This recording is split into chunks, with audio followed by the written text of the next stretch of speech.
Good morning dear students. आज का हमारा जीके में चैप्टर है चैप्टर नंबर 32 जो कि है टेस्ट योर आईक्यू। ठीक है, इंटेलिजेंसी क्वेश्चन। ठीक है, कि आपका आईक्यू किस लेवल पर है, इसकी फुल फॉर्म है इंटेलिजेंस क्वेश्चन। ठीक है, तो भाई आप अपनी एज के हिसाब से आपका दिमाग कितना काम करता है, इसका मतलब ये होता है। तो answer the following question on the basic of your observation skills और कैलकुलेशन स्किल। हमें इन जो हमारे सामने जो क्वेश्चन आने वाले हैं कुछ ऑब्जर्व करके, सिर्फ देखकर और दिमाग में कैलकुलेशन करके, इस टाइप के क्वेश्चन आने वाले हैं। मगर फिर भी मैंने बेटा आप देख पा रहे होगे मैंने इनको सॉल्व भी किया है। ठीक है, तो अगर आप इस तरीके से कर लेते हो, लिख कर सॉल्व कर लेते हो, तो आपको बाद में भूलोगे नहीं। अगर आप दिमाग में कैलकुलेशन एक बार के लिए तो कर लेते हो, ठीक है, हालांकि ये अच्छा भी होता है, बट बाद में कभी अगर हमें रिवाइज करना पड़ जाए और हमें याद ना आए कि ये कैसे था, तो उसमें दिक्कत आ जाती है। तो बेटा हमारा फर्स्ट क्वेश्चन है, how many second are there in 10 minutes. ठीक है, हम सिंपल सी कैलकुलेशन कर लेते हैं कि 1 मिनट में क्या होते हैं, कितने सेकंड होते हैं, 60 सेकंड। ठीक है, 1 मिनट में कितने सेकंड होते हैं, 60। ये तो सबको पता है, जब हम बिल्कुल छोटे थे तब हमें सिखा दिया गया था। तो बेटा जब हमें थोड़े का पता है और हमें ज़्यादा निकालना होता है ना बेटा, तो मल्टीप्लाई हो जाता है। अब हमें 1 मिनट का तो पता है, अब हमें कितने मिनट का निकालना है, 10 मिनट्स का। तो इसीलिए 1 minute is equal to 60 second. तो 10 मिनट हैज़ 60 मल्टीप्लाई 10। ठीक है, क्योंकि 10 मिनट का निकालना है ना हमें, तो जब इसको मल्टीप्लाई किया तो 600 सेकेंड। ठीक है, नेक्स्ट है, how many hours are there in a week. फिर से वही सेम क्वेश्चन है। अब हमें थोड़े का तो पता है, ये दिमाग में रखना, जब हमें थोड़े का पता हो और ज़्यादा का निकालना हो तो हमेशा मल्टीप्लाई होता है, और जब हमें ज़्यादा का पता हो और थोड़ा निकालना हो, कम निकालना हो, तो हमेशा डिवाइड होता है। ठीक है, ये आप अपनी मैथ्स में भी आप इसको फॉलो कर सकते हैं। तो बेटा जी हमें पता है कि एक 1 डे में कितने आवर्स होते हैं, 24 आवर्स। अब हमें कितने निकालने हैं 1 वीक की में, तो सबसे पहले तो हमें कैलकुलेट करना पड़ेगा कि 1 वीक में 7 डेज होते हैं बेटा। ठीक है, तो इट मीन्स हमें 7 डेज का निकालना है, 1 डे का तो हमें पता है। ठीक है, तो 7 डेज में कितने हो जाएंगे, फिर से वही जो मैंने ऊपर पैटर्न बताया था कि हमें थोड़े का पता है, ज़्यादा का निकालना है तो मल्टीप्लाई।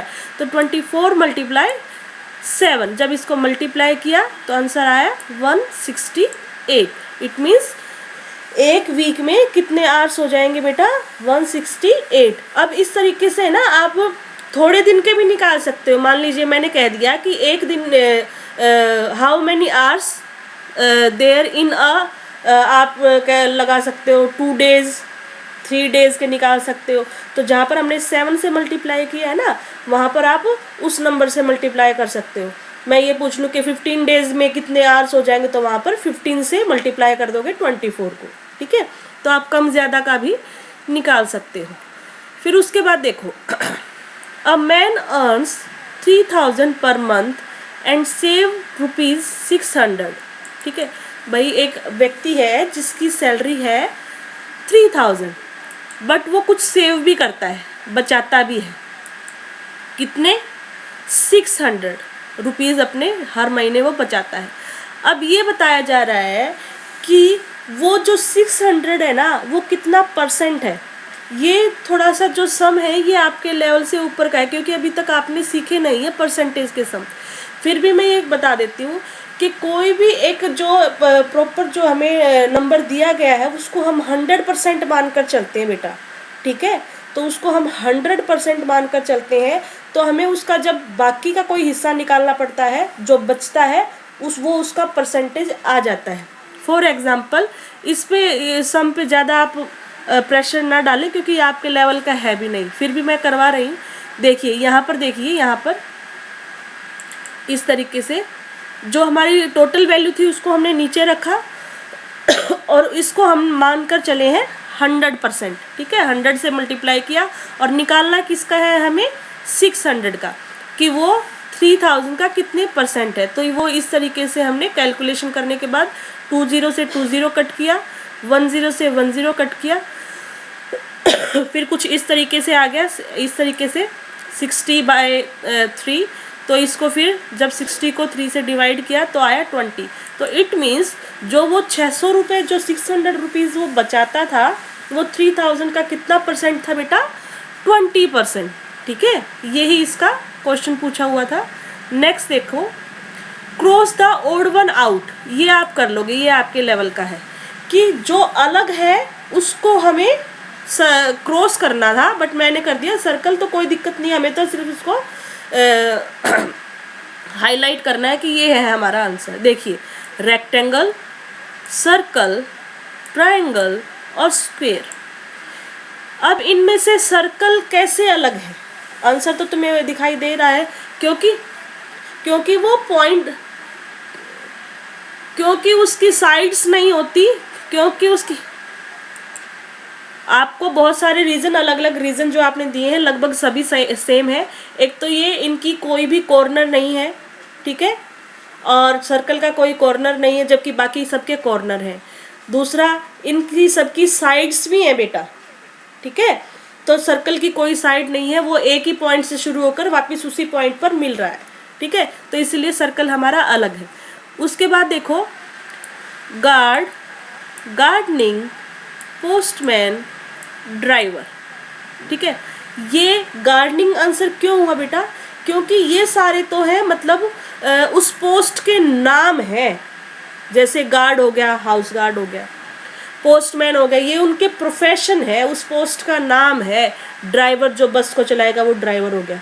बट जो गार्डनिंग है ना, तो जैसे गार्डनर होता है, उसका काम जो है वो है गार्डनिंग, ठीक है। मान लीजिए ड्राइवर का काम क्या होएगा बेटा? ड्राइविंग, ठीक है। पोस्टमैन का काम क्या हो जाएगा? लेटर और जो भी चीज़ें होती हैं उनको डिस्ट्रीब्यूट करना, ठीक है। और गार्ड का काम क्या हो जाएगा? जो होम गार्ड होता है वो क्या करता है? हमारा हाउस को गार्ड करता है, प्रोटेक्ट करता है, तो वो उनके काम है। तो ये जो बाकी तीनों है ना, ये तो है प्रोफेशन, और ये गार्डनिंग है, वो गार्डनर का काम है, ठीक है, उस प्रोफेशन में। नेक्स्ट देखो बेटा, fill in the missing number. ये लेसन थोड़ा सा बड़ा जाने वाला है। Filling the missing number. अब क्या किया, पहले मैंने इन दोनों के पैटर्न को फॉलो किया कि क्या हो रहा है भैया, इसमें ऐसा क्या हो रहा है। यहाँ पे 3 4 लिख दिया, यहाँ पे 5 1 लिख दिया, और ऊपर आंसर 60 कैसे आया। तो मैंने इसको दिखाया है कि 3 और 4 को मल्टीप्लाई हुआ है तो आंसर आया 12, 5 और 1 को मल्टीप्लाई हुआ तो आंसर आया 5, फिर 12 और 5 को जब मल्टीप्लाई किया तब आंसर आ रहा है 60। ओके, ये तो मेरा ठीक बैठ गया। तो मैंने दूसरा वाला ट्राई किया, क्या यही पैटर्न फॉलो हो रहा है? हाँ जी, मल्टीप्लाई वाला पैटर्न फॉलो हो रहा है। 4 और 3 को मल्टीप्लाई किया, आंसर आया 12।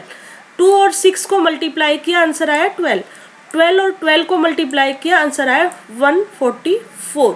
बेटा इसका कोई सिंपल फॉर्मूला नहीं होता है, ये सिंपल पैटर्न पर फॉलो करते हैं तो हमें बहुत सारे फार्मूला लगाकर देखने पड़ते हैं, इसीलिए उसने 2 हमें एग्जाम्पल दिखाए हैं। तो इन पर बार बार मैंने अलग अलग फॉर्मूला ट्राई किया और तब जाकर देखा कि ये वाला जो मल्टीप्लाई वाला जो फॉर्मूला है ना, ये सही एक्यूरेट जा रहा है, उससे आंसर सही आ रहा है। फिर जो इसने हमें क्वेश्चन के थ्रू पूछा तो फिर मैंने उसको भी ऐसे किया, 2 और 7 को मल्टीप्लाई किया। फिर पैटर्न सेम होना चाहिए, जो फर्स्ट में फॉलो किया वो भी और जो सेकंड में फॉलो किया वो, और फिर थर्ड में भी सेम पैटर्न करना है कि भाई मल्टीप्लाई है तो मल्टीप्लाई ही करना है और लेफ्ट टू राइट ही करना है। और 3 और 5 को मल्टीप्लाई किया, आया आंसर 15। फिर इन दोनों को मल्टीप्लाई किया तो आंसर आया हमारा 210, ठीक है। Next, how many months have at least 30 days. कितने मंथ्स इतने हैं पूरे साल में जिनमें कम से कम 30 दिन होते हैं, ठीक है।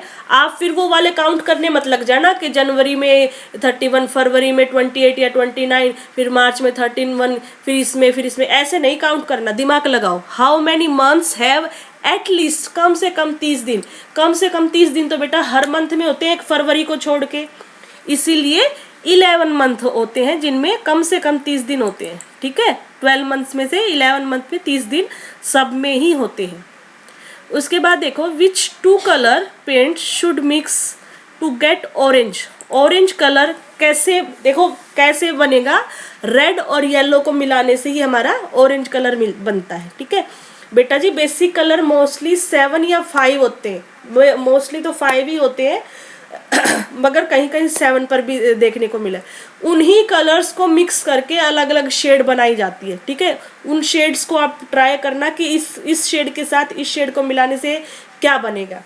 जब हमें डार्क शेड बनानी होती है तो हम रेड और रेड के साथ मिक्स करते हैं या फिर हम ब्लैक के साथ मिक्स करते हैं। जब हमें कोई लाइट शेड बनानी होती है तो हम मोस्टली वाइट के साथ उसको मिक्स करते हैं। ठीक है, तो ये मुझे पता था क्योंकि मैंने इसको प्रैक्टिकली किया हुआ है कि जब मुझे ऑरेंज शेड बनानी थी तो मैंने रेड और येलो को मिक्स किया। आप भी इसको प्रैक्टिकली अलग अलग कलर्स को मिलाकर देख सकते हैं कि कौन से किसको मिलाने से क्या बनता है। ठीक है, अब ट्रू फॉल्स है, इसमें तो कोई ज़्यादा दिक्कत है ही नहीं। Number 2 zebra have identically strips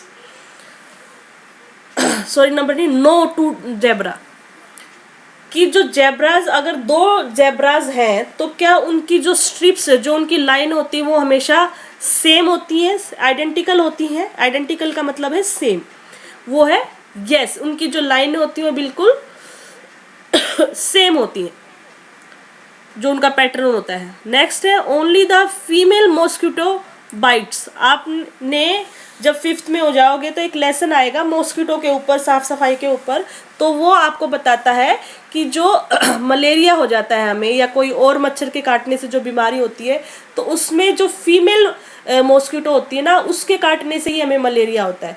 और फीमेल उस मच्छर का नाम होता है फीमेल एनाफ्लीज। ठीक है, तो ये भी स्टेटमेंट हमारी ट्रू है।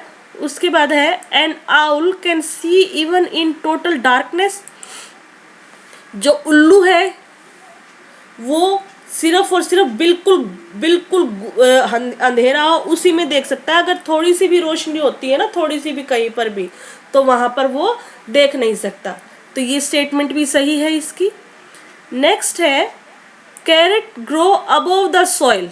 जो हमारी गाजर है, कैरेट्स हैं, वो सॉइल के ऊपर उगती हैं नहीं, वो सॉइल के नीचे उगती है। ठीक है, क्योंकि वो रूट वेजिटेबल है, तो रूट्स जो होती हैं वो सॉइल के हमेशा नीचे होती हैं, तो इसीलिए ये हमारी स्टेटमेंट है फॉल्स।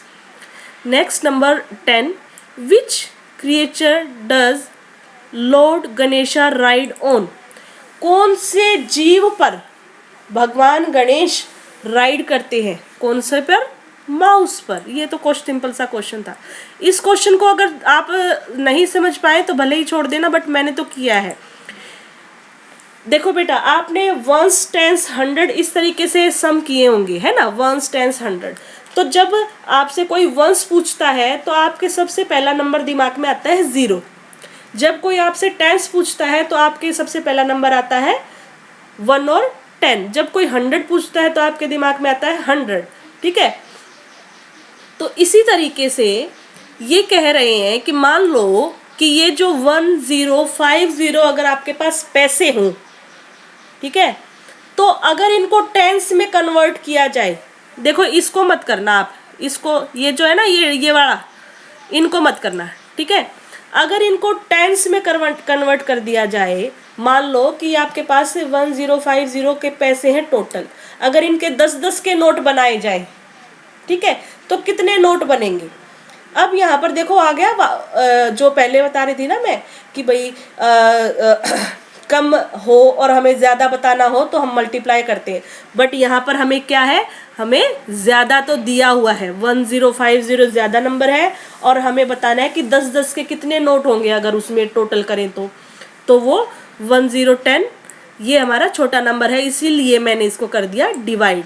तो इट मीन्स अगर मेरे पास 1050 टोटल पैसे हैं और मैं ये कह दूं कि मुझे 10-10 के नोट चाहिए सारे, तो वो कितने होंगे बेटा? 105। ठीक है, उसके बाद है नेक्स्ट क्वेश्चन है how many minutes are there in an hour. ये तो सिंपल सा क्वेश्चन, इसमें कोई है ही नहीं कि 1 घंटे में कितने मिनट्स होते हैं, 60 मिनट्स। उसके बाद देखो फिर से वही जो लास्ट पेज पे आया था हमारा pattern, right the missing number, उसमें भी ऐसे ही मिसिंग नंबर हमें काउंट करना था। देखो क्या करना है बेटा, मैंने एक पैटर्न, पहले मैंने मल्टीप्लाई किया, डिवाइड किया, फिर बीच में मैंने प्लस किया और फिर माइनस किया, फिर मैंने देखा कि यहाँ तो प्लस और माइनस को साथ करने से बात बन रही है। क्या कर रहे हैं ये, इस कॉर्नर और लेफ्ट और राइट वाले कॉर्नर को तो ये प्लस कर रहे हैं, ठीक है। फिर जो आंसर आ रहा है उसमें से जो ऊपर वाला है ना, ऊपर जो टॉप पर है उसको माइनस करें, मतलब लेफ्ट और राइट वाले को प्लस कर कर ऊपर जो नंबर है उसको माइनस कर देते हैं, तो हमारा बीच वाला आंसर आ जाता है। समझ रहे हो। नेक्स्ट देखो, लेफ्ट और राइट को प्लस किया तो आया आंसर हमारा 5, और अब ऊपर टॉप पर क्या है 1, उसको अगर माइनस किया तो आंसर आया हमारा 4। तो आप भी ये इस तरीके से साइन बना लेना। चलो अब ये 2 पैटर्न उसने दिखाया, तो हम थर्ड पैटर्न को करते हैं। 6 और 5 को प्लस करना है हमें, और जो ऊपर टॉप पर है उसको हमें माइनस करना। तो 6 और 5 को प्लस किया, आंसर आया 11। 11 ऊपर वाले को माइनस करना है, तो -2, आंसर आया हमारा 9। तो हमारा इसका आंसर आएगा 9। Next, cross the odd one, ठीक है। इसमें हमें एक पैटर्न को देखना है कैसे कैसे ये बेटा क्लॉकवाइज घूम रहा है, एंटी क्लॉकवाइज घूम रहा है, या इन्होंने कहीं पर जाकर अपने आप को चेंज कर लिया है, ठीक है। देखो ए वाली पिक्चर में देखो, ऊपर सर्कल है, इसमें रेक्टेंगल में है ये, फिर ये सर्कल हमारे लेफ्ट साइड आ गया है मगर रेक्टेंगल के अंदर ही है, फिर ये सर्कल हमारे सेंटर में आ गया और रेक्टेंगल के अंदर ही है, फिर ये सर्कल घूमकर हमारे राइट साइड आ गया है बट है रेक्टेंगल के अंदर ही। अब जो लास्ट वाली जो पिक्चर है हमारी, वो क्या हुआ कि सर्कल रेक्टेंगल के बाहर आ गया, तो उसने अपना पैटर्न फॉलो नहीं किया, इसीलिए ये हमारा हो गया ऑड वन आउट।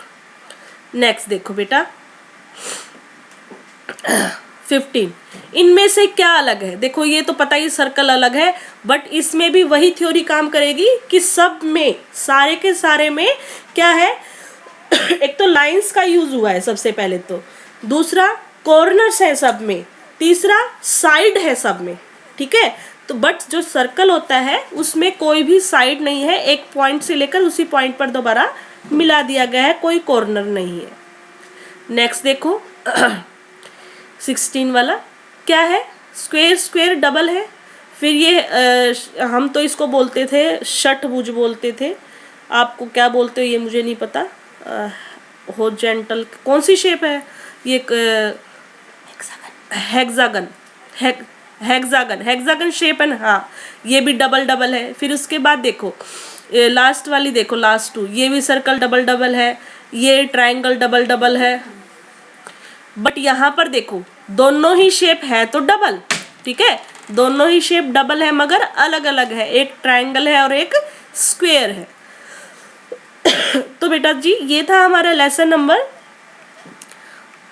जो कि हमने पढ़ा, और आई थिंक आपको अच्छे से समझ में भी आ गया होगा। बेटा अगर नहीं आता है ना तो इस वीडियो को दोबारा प्ले करना, ठीक है, क्योंकि एक बार देखने से नहीं आएगा समझ में, ठीक है। 2 क्वेश्चन मैंने आपको बताए थे जो आपके लेवल के नहीं थे, उनको आप स्किप कर सकते हो, मगर बाकी क्वेश्चन आपको समझ में आने चाहिए। Thank you and have a nice day.